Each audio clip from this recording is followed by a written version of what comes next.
மயிலாடுதுறையில அடுத்த கொடூர சம்பவம் என்னன்னா, காதலர்கள் சடலமா மீட்கப்பட்டிருக்காங்க. இது கொலையா அல்லது திட்டமிட்ட ஆணவ கொலையான்னு பார்ப்போம். மலை உச்சியில பூத்தயம் பிச்சு புவையுங்க கொத்து கொத்தாக்கா.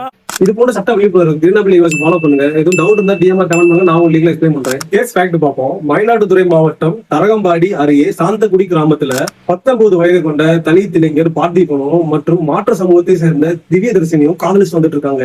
இவங்க காதலுக்கு பெண் வீட்டுல பலத்த எதிர்ப்பு இருந்த நிலையில ஆகிய இருவரும் ஒரு தோப்புல ஒரு கூரைக்குட்டையில சடலமாக தூக்கிட்டு தொங்கிய நிலையில கண்டெடுக்கப்பட்டிருக்காங்க. பெண்ணோட தரப்புல இது தற்கொலைன்னு சொன்னாலும் பையனோட உறவினர் திட்டமிட்ட ஆணவ கொலைன்னு சொல்லி குற்றம் சாட்டி போராடிட்டு வராங்க. தற்போதைய நிலையில இந்த வழக்கை போலீஸ் SC ST பிரிவு கீழே மாத்தி பெண் வீட்டார் சிலரை அரெஸ்ட் பண்ணி விசாரிச்சுட்டு வராங்க. இதன் சட்ட அர்த்தம் என்னன்னா, ஒரு மரணம் தூக்கில் தொங்கிய நிலையில் இருந்தாலும் சட்டம் அப்படியே தற்கொலைன்னு ஏத்துக்கிறாரு.